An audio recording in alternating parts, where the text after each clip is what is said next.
말씀대로 365 56일째 2021년 2월 25일 목요일 말씀입니다.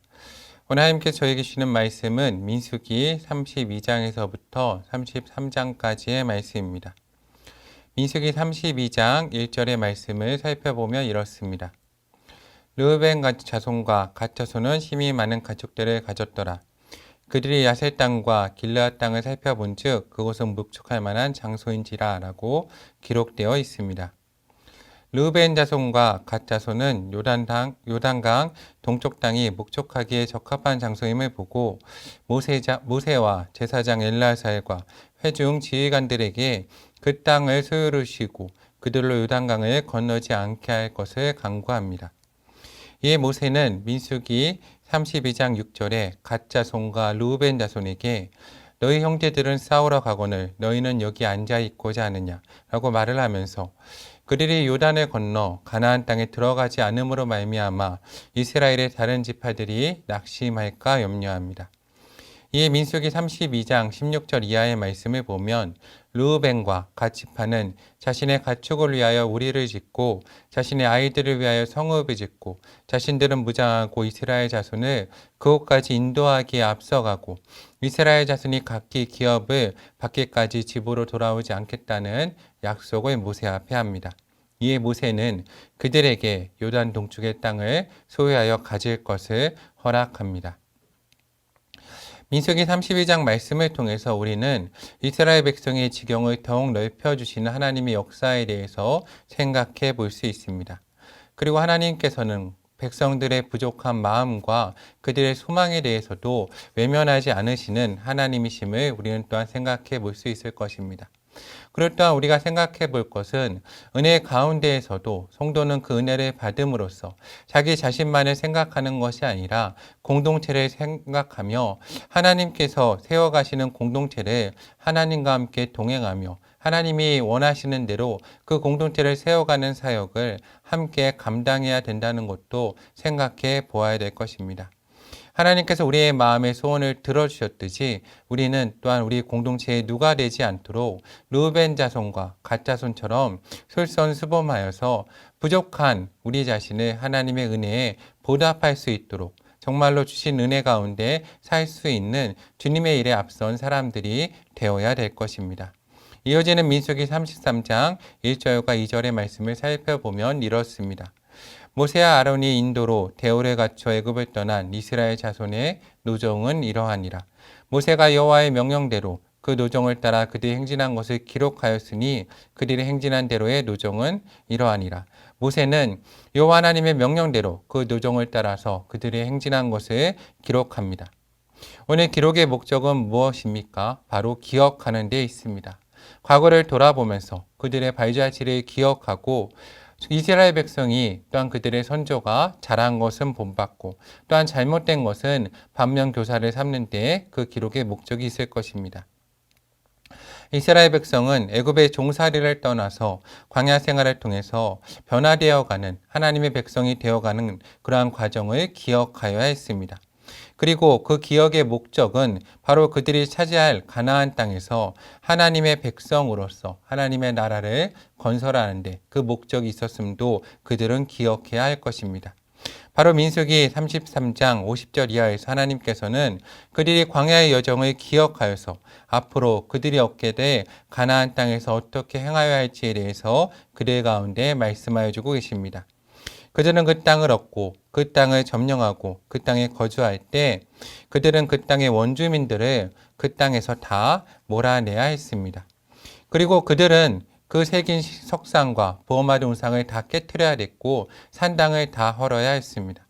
만약 그들이 하나님의 명령을 어기어서 그 땅의 원주민들을 다 몰아내지 않는다면 하나님께서는 그 남겨둔 자들이 그들의 눈에 가시와 그들의 옆구리에 찌르는 것이 되어서 그들이 거주하는 땅에서 그들을 괴롭게 할 것이라고 또한 하나님께서 그들 가운데 가나안 땅 사람들 가운데 행하기로 작성하신 것을 이스라엘 백성들 가운데 행하실 것이라고 말씀하고 계십니다. 이스라엘 백성들은 그들이 얻게 될 가나안 땅에서 그 사람들 가운데 동화되어서 죄 가운데 빠지는 삶이 아니라 광야에서 훈련받은 것과 같이 그들의 말씀을 기억하고 하나님의 거룩한 백성으로서의 삶을 살아가야 됐습니다. 오늘 말씀을 살펴보면서 우리가 기억해야 될 것은 그들이 가나안 땅에서 얻게 될 삶은 가나안 땅에서 훈련받은 그 여정과 연결되어 있다는 겁니다. 이것은 오늘을 살아가는 우리 신앙인들의 삶도 마찬가지일 것입니다. 오늘 우리의 신앙의 삶도 우리의 과거와 그리고 우리 선조들의 삶과 연결되어 있다는 것을 우리는 잊지 말아야 할 것입니다. 그러므로 우리도 우리 신앙인들의 또한 우리 신앙의 선조의 발자취를 따라가면서 우리 신앙의 선조들을 신실하게 인도하신 하나님을 믿고 의지하면서 우리 신앙의 선조들을 때로는 모범으로 삼고 때로는 반면교사로 삼아서 이 시간 가운데 하나님이 우리 가운데 허락하신 이 시간을 참된 복된 시간으로 만들어가고 하나님께서 허락하신 기업을 받아 누릴 수 있는 사랑하는 영락교회와 성도가 되어야 될 것입니다. 오늘도 사랑하는 영락교회 성도와 또한 우리 교회가 하나님의 말씀을 기억하면서 우리 신앙의 발자취, 선조들의 발자취를 따라가면서 그 걸음 안에서 하나님의 율법과 그리고 하나님의 법도와 말씀 안에서 은혜를 누리고 세상과 동화되어 가는 삶이 아니라 세상에서의 빛과 소금의 삶을 잘 감당할 수 있는, 그래서 하나님이 기뻐하시는 영락교회와 성도님들 되시기를 주님의 이름으로 간구합니다. 2월 25일이 되었습니다. 오늘 함께 나누실 말씀은 민수기 33장 38절로 39절입니다.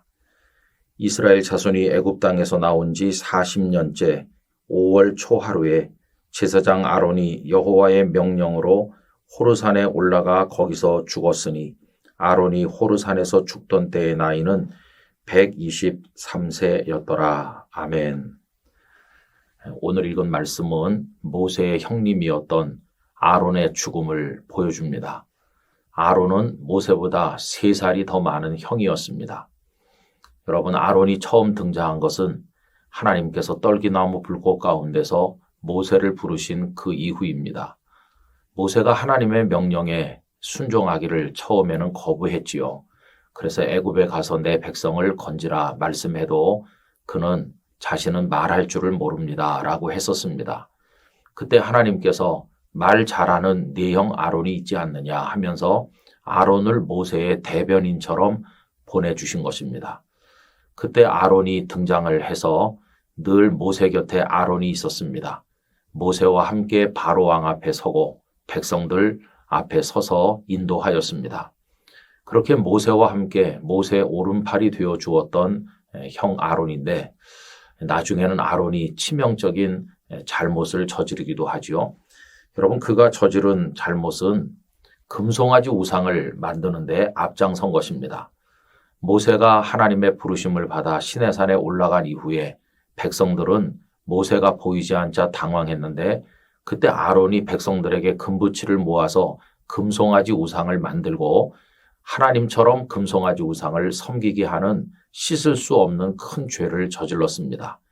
이에 관해서 출애굽기 32장 1절로 5절까지 말씀을 읽어보겠습니다. 백성이 모세가 산에서 내려옴이 더딤을 보고 모여 백성이 아론에게 이르러 말하되 일어나라, 우리를 위하여 우리를 인도할 신을 만들라. 이 모세 곧 우리를 애굽 땅에서 인도하여 낸 사람은 어찌 되었는지 알지 못함이니라. 아론이 그들에게 이르되 너희의 아내와 자녀의 귀에서 금고리를 빼어 내게로 가져오라. 모든 백성이 그 귀에서 금고리를 빼어 아론에게로 가져가매 아론이 그들의 손에서 금고리를 받아 부어서 조각칼로 새겨 송아지 형상을 만드니 그들이 말하되 이스라엘아, 이는 너희를 애굽 땅에서 인도하여 낸 너희의 신이로다 하는지라.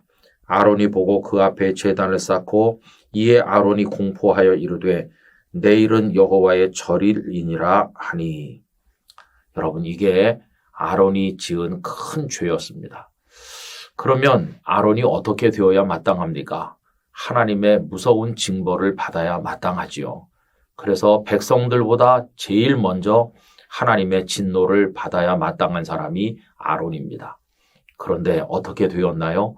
하나님께서는 그를 오히려 영광스러운 이스라엘의 첫 제사장으로 세우셔서 하나님 앞에 제사를 집례하게 하시고 백성들과 하나님 사이에 중보적 역할을 감당하게 하셨습니다. 멸망해야 마땅할 사람이 어떻게 영광스러운 직분을 맡게 되었나? 이게 바로 하나님의 용서하시는 사랑이지요. 이게 바로 복음이지요. 여러분, 멸망당해야 될 사람을 오히려 용서하셔서 귀하게 쓰시는 하나님의 사랑이 복음인 것을 깨닫게 됩니다. 베드로도 그렇죠.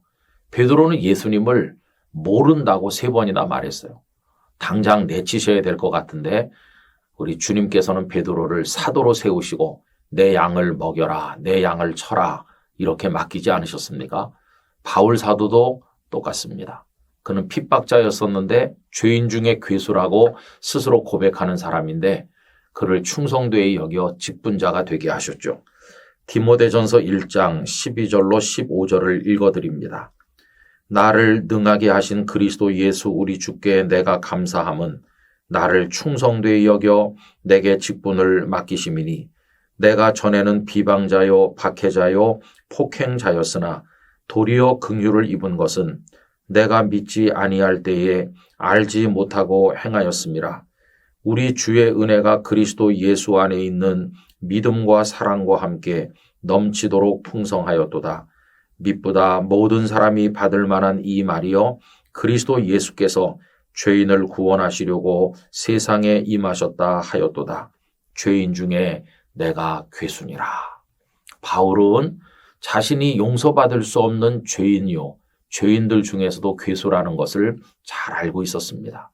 그런 자신을 예수님을 믿는 사람들을 잡아 가두고 핍박하던 자신을 오히려 복음의 사도가 되도록 높이 들어 써주시는 그 은혜를 가슴에 깊이 새겼습니다.